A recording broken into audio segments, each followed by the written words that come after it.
Baik, Bismillah. Assalamualaikum warahmatullahi wabarakatuh. Waalaikumsalam warahmatullahi wabarakatuh. Alhamdulillah masih semangat Ustaz. Mohon maaf yang kemarin tidak sempat terekam ternyata ya. Yang ini tadi saya pastikan sudah terekam dan nanti setelah ini mungkin baru saya buatkan rekaman lagi untuk materi yang kemarin yaitu sifat huruf dan pengantar ilmu tajwid seperti itu Ustaz. Innal hamdalillah nahmaduhu wa nasta'inuhu wa nastaghfiruh wa na'udzu billahi min syururi anfusina wa min sayyiati a'malina. Asyhadu an la ilaha illallah wahdahu la syarikalah wa asyhadu anna Muhammadan abduhu wa rasuluh amma ba'du. Pada materi kelima ini kita membahas tentang tafhim dan tarkik afwan. Ah,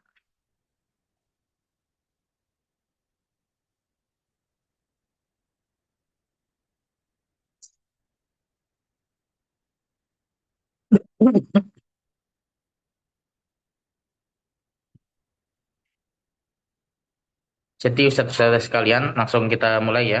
Mohon maaf jika penampilan saya dalam menyampaikan kali ini tidak maksimal ya. Pak. Tapi insya Allah saya usahakan semaksimal mungkin agar penyampaiannya tetap jelas. Kemudian bisa ya setidaknya diambil manfaatnya lah untuk kita semuanya sebagai pembelajaran dan baik menambah wawasan ataupun memurojaah yang dulu sudah pernah dipelajari sebelumnya seperti itu Ustaz.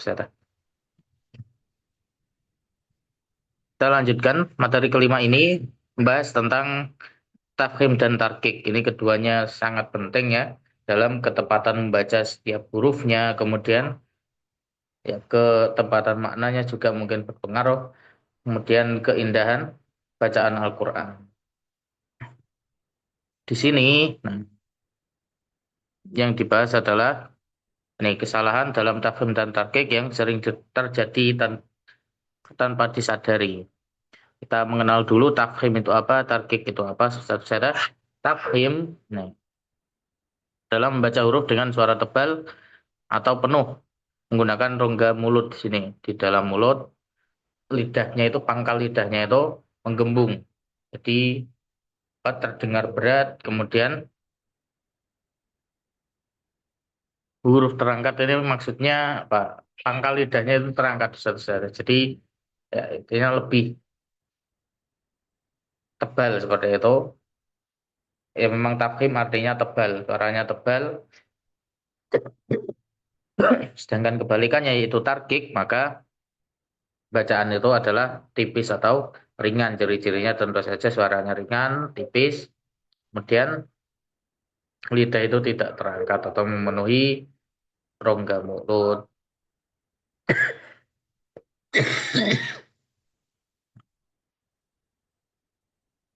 Bismillah. Saudara yang dirahmati Allah, kita lanjutkan. Selanjutnya ini ada yang perlu diingat, yaitu yang pertama huruf yang selalu tebal di sini. Kita pelajari yang huruf yang selalu tebal, yaitu huruf isti'la. Huruf isti'la ini bisa dibilang selalu dibaca tafkhim. Kho, ko, lo, lo, to, ko, lo. Ini tidak boleh dibaca tipis dalam keadaan apapun, termasuk juga kasrah mungkin. Qi, qi, qi, dan yang lainnya. Nah, inilah kenapa ketepatan makna itu juga berpengaruh ketika kita membacanya itu kurang tebal. Terutama yang makrotnya sama, huruf T, misal sod yang di kasroh, jika dibaca tipis maka akan seperti sin, dan itu tentu saja merubah kata seperti itu satu saudara. Kemudian huruf yang bisa dibaca tebal dan bisa dibaca tipis. Ini yaitu ada tiga. Berarti ini ya secara umum selain huruf istilah ini apa kebanyakan itu selalu dibaca tipis, kemudian ada beberapa huruf yang bisa dibaca tebal, bisa dibaca tipis, itu ada tiga, yaitu alif, kemudian lam, kemudian ro. Ketiga huruf ini yang kita pelajari lebih lama di materi kali ini karena ada kriterianya kapan dibaca tebal, kapan dibaca tipis itu Ustaz ya. Nah, huruf selain isti'la, alif, lam, dan ro, maka semuanya dibaca tipis atau tarkik. Pada kesempatan kali ini tentu saja ini kita akan bahas yang bisa tebal, bisa tipis. Ini sebelumnya ada tingkatan tebal. Ini insya Allah bisa dibilang itu ketika kondisi seperti ini itu kalau kita bisa mengucapkan bacaan yang tebal, pada ini insya Allah tidak salah satu salah. Po itu paling tebal ketika fathah dan diikuti alif. Kemudian tebal atau tebal saja, bukan yang paling tebal, yaitu ketika fathah tanpa alif. Kalau yang po itu alifnya juga ikut tebal dibacanya. Kemudian sedang ini ketika berhuruf berharokat dhammah, tu paling ringan itu kasroh karena apa haknya kasroh itu tetap harus terpenuhi. Kasroh itu harus tersenyum satu set. Tapi membacanya dengan tebal berarti pertama tidak senyum dulu menyempurnakan haknya huruf po, kemudian baru disenyumkan untuk menyempurnakan kasrohnya. Tui, tui.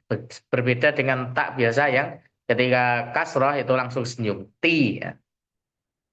Maka di sini dihukumi menjadi paling ringan yaitu kasroh. Kemudian huruf istifal ini, huruf istifal itu selain istilah, maka selalu dibaca tipis batil, batil. Maka di sini ba tidak boleh tebal, walaupun huruf setelahnya itu huruf istilah. Banyakan itu kadang itu ikut tebal. Batil itu salah. Yang betul ba tetap tipis. Kasus yang lain mungkin Allah A di situ harus tipis dengan tersenyum tentu saja satu saja baru ke lam yang tebal. Allahu. Jadi A tidak boleh tebal karena merupakan ya bukan merupakan huruf tafkhim di sini. Selanjutnya Ustaz istifal bertemu istilah jika huruf tipis bertemu huruf tebal maka yang tipis tetap dibaca tipis dan yang tebal harus dibaca tebal. Disempurnakan semuanya. Contohnya marodung, marodung, ma di situ tidak boleh jadi mo.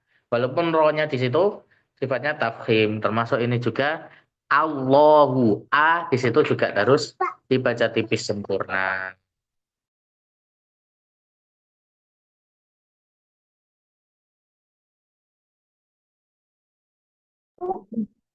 Mohon maaf Ustaz ya. Kita lanjutkan. Kemudian, nih, jangan ini yang perlu diingat ya, jangan terpengaruh huruf tebal setelahnya. Kemudian Imam Al-Jazari memberikan perhatian khusus pada beberapa huruf. Ini mungkin Hamzah, contohnya Allahu tadi ya, jangan sampai jadi Allah.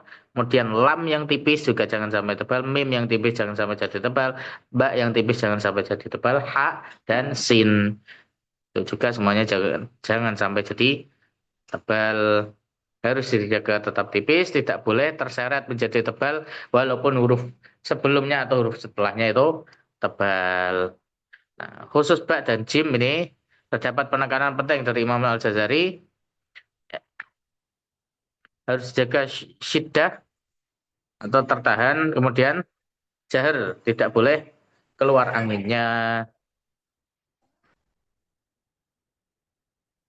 Kita lanjutkan satu-satu.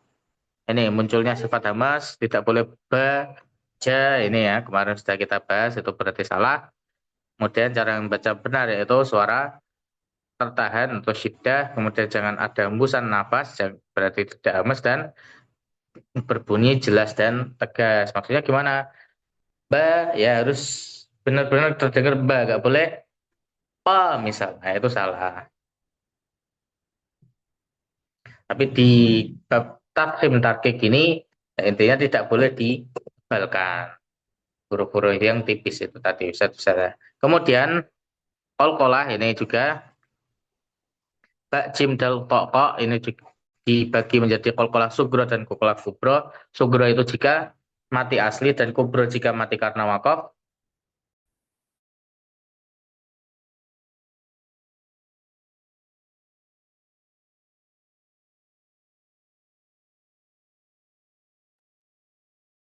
tapi secara umum cara bacanya sama Ustaz, yaitu dipantulkan dengan menambahkan huruf E.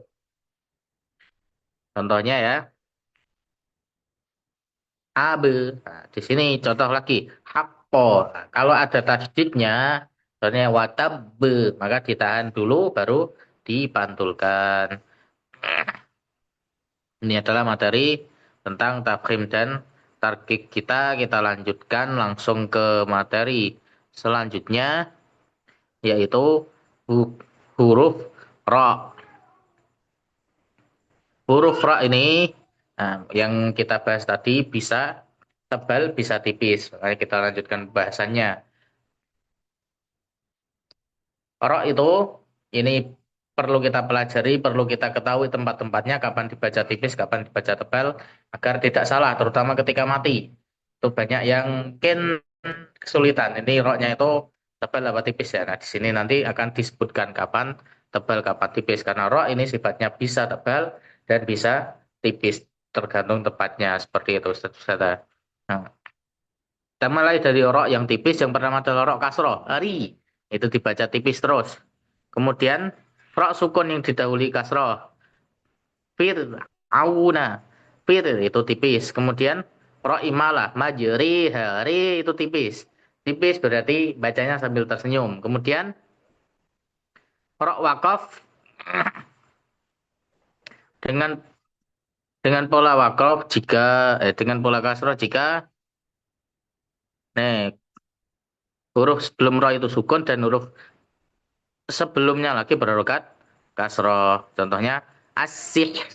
Nah, roknya itu dibacanya tipis. Walaupun huruf sebelumnya sukun, tapi sebelumnya kasroh, maka roknya menjadi tipis. Kemudian rok wakaf yang setelahnya ya sukun, huruf sebelumnya adalah ya sukun. Contohnya khoir. Roknya di situ dibaca tipis. Itu adalah keadaan kapan saja rok dibaca tipis. Selanjutnya adalah rok tebal, yaitu ro yang berharakat fathah. Oro, maka nggak usah tersenyum. Ro ditebalkan. Jadi nggak boleh dibaca ra, itu salah. Harus tebal, ro. Kemudian rok sukun yang didahului fathah, contohnya aur. A-nya tipis, ro-nya tebal. Kemudian rok wakof yang didahului fathah, jika huruf sebelum ra yaitu berharokat sukun dan huruf sebelumnya lagi berharokat fathah. Contohnya al-fajr. Ro-nya di situ dibaca tebal. Kemudian ro berharokat dhammah, ru. Itu juga berharokat tebal, tidak usah tersenyum terlebih dahulu. Kemudian ro sukun yang didahului dhammah, ur. Di situ ro-nya juga dibaca tebal. Yang keenam adalah ro waqaf yang didahului dhammah jika huruf sebelum ro itu sukun dan huruf sebelumnya lagi berharokat dhamma. Contohnya khusur. Khusur. Ro-nya dibaca tebal. Kemudian ro sukun yang didahului kasroh. Namun setelahnya huruf isti'la. Walaupun ini ya, sebelumnya itu kasroh, tapi kalau setelahnya isti'la, ini berarti khusus, maka dibacanya tebal. Kalau selain isti'la berarti dibacanya tipis. Contohnya firqah. Kemudian yang kedelapan adalah kasroh sebelum ro yang bukan kasroh asli. Atau hamzahnya itu hamzah wasol, walaupun dapat dibacanya kasroh, tapi bukan kasroh asli seperti itu. Biasanya kalau di mushaf Madinah itu tidak ada harokatnya, maka dibacanya roknya juga tetap tebal walaupun kasroh. Contohnya irji'u. Kemudian ini terdapat kondisi khusus di mana roh ini boleh dibaca tarkik, dan ulama pun ya bersepakat di lafadz ini itu boleh ditafsirkan, boleh ditarkikan. Ini Imam Al-Jazari ya, satu-satu ya. Bacanya firqin. Orok di situ apa? Boleh ditebalkan, boleh juga ditipiskan. Contoh ditebalkan firqin. Contoh ditipiskan firqin. O-nya tetap dibaca tebal. Nah, ini satu-satu ya. Kita lanjutkan penjelasannya, yaitu dibaca tebal karena setelah ro itu adalah huruf isti'la, tapi ini dibaca tarkik karena huruf isti'lanya itu sendiri kasroh. Yang kita ketahui huruf isti'la kasroh itu adalah tafkhim yang paling lemah. Maka di sini kita boleh memilihnya, boleh dibaca tebal saja atau dibaca tipis saja. Itu untuk huruf oro satu saja. Selanjutnya untuk latihan soalnya insya Allah nanti di-share ya. Pastinya kalau di PDF-nya itu sudah ada baik barcode-nya ataupun link yang bisa di copy paste ya. Tapi mungkin lebih susah. Kita lanjutkan satu-satu ke hukum lam dan hukum idgham. Bismillahirrahmanirrahim. Malam ini kita lanjutkan. Ini insya Allah yang terakhir ya. Hukum lam dan hukum idgham. Lam sendiri ini adalah huruf yang bisa dibaca tebal, bisa dibaca tipis, khususnya di lafaz jalalah atau lafaz Allah. Kalau secara umum lam itu selalu dibaca tipis, la, li, lu. Tapi pada lafaz Allah, Allah di situ bisa dibaca tebal, bisa dibaca tipis, yaitu lillahi. Kapan dibaca tebal? Kalau huruf sebelumnya berharokat fathah atau dhammah. Contohnya Rasulullahi, lullahi juga lamnya dibaca tebal.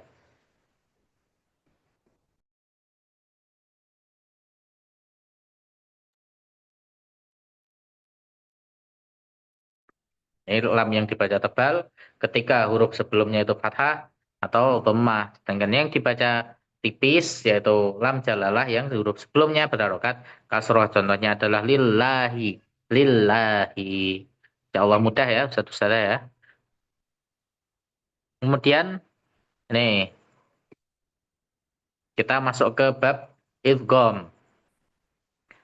Idgham jika dibagi berdasarkan hubungan antar huruf maka idgham mutamas dibagi menjadi tiga. Idgham mutamasilain atau huruf yang sama bertemu, idgham mutajanisain huruf yang makrotnya sama bertemu atau sejenis,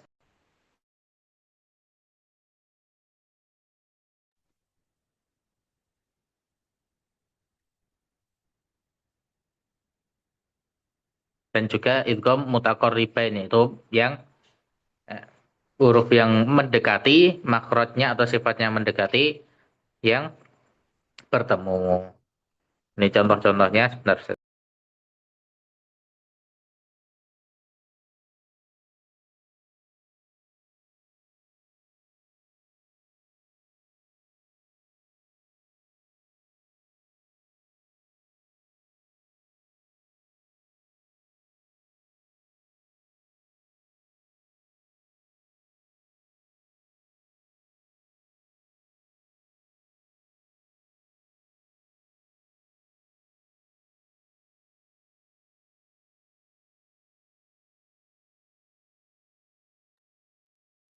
Kita lanjutkan satu-satu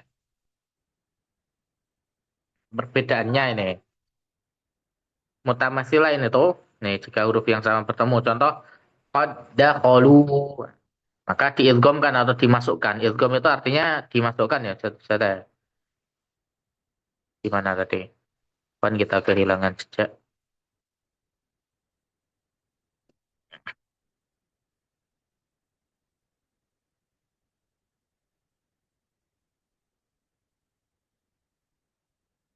Nam tafhim, nam tarkik, kemudian idgham mutaj. Idgham itu artinya masukkan, saudara. Ini sebagai awalan ya harusnya ya. Jadi huruf sebelumnya itu dileburkan, dianggap tidak ada langsung masuk ke huruf selanjutnya. Contohnya di sini qad dakhalu, maka dalnya itu langsung masuk ke huruf dal selanjutnya, bukan qad dakhalu tapi langsung qad dakhalu atau diidghamkan. Untuk mutajanisain, ini adalah huruf-huruf yang sejenis atau yang makrotnya sama. Contohnya di sini adalah abad tum, dal dan ta itu makrotnya sama. Kemudian jika bertemu ini, maka yang awal di sini adalah huruf dal ya, itu dileburkan langsung masuk ke huruf ta. Abatum. Jadi bukan abadetum, tapi abatum. Selanjutnya adalah mutaqorribain. Ini yang makhraj dan sifatnya itu hampir sama atau mendekati. Contohnya lam bertemu ro dan juga nun bertemu mim. Fakur Robbi, ya, contoh lain, mim masade. Di situ huruf lamnya, huruf nunnya dileburkan masuk ke huruf selanjutnya. Saudara. Kemudian ini semua jenis idgham dibaca dengan cara huruf pertama melebur ke huruf kedua sehingga terdengar seperti satu huruf yang kuat. Cara membaca tiga jenis huruf idgham tadi, Ustaz Waluk, baik muta baik mutamatsilain, mutaqaribain dan mutajanisain. Kemudian berdasarkan cara membacanya, ini ada yang namanya idgham kamil, ada yang namanya idgham nakis. Nanti idgham kamil itu huruf pertama itu betul-betul melebur tanpa menyisakan sifat pada huruf sebelumnya atau huruf pertamanya. Contohnya ya tadi abad tum, maka dalnya tidak terlihat seperti langsung masuk ke dal kedua. Apa? Masuk ke huruf taknya Ustaz. Abad tum. Sedangkan idgham nakis ini adalah yang dibaca tidak sempurna. Terjadi apabila ini huruf keduanya adalah ya, apabila huruf pertamanya adalah huruf isti'la ataupun huruf idbak, maka menyisakan sifat isti'lanya dan idbaknya ini masih ditampakkan seperti itu Ustaz. Contohnya alam nakhluqkum. Jadi posisi lidah itu ke makronya qaf dulu dan posisi lidah itu dikembungkan atau dimasukkan ke sifat isti'la baru yang terbaca, bukan di nakhluqukum, bukan, tapi menyisakan sifat istilahnya itu masih terdengar nakhluqukum. Contoh yang lain yaitu basauta, basauta. Di situ po bertemu ta, satu makhraj atau mutajanisain, tapi diidghamkan dan bacanya adalah idgham nakis atau masih menyisakan sifat idbaknya po karena to merupakan huruf idbak dan tidak perlu dibaca sempurna atau tetap diidghamkan. Dibacanya seperti ini Ustaz. Basaukta itu cara membaca idgham nakis berdasarkan cara membacanya. Kenapa masih disisakan ya? Karena sifat istilah, sifat idbak ini ya,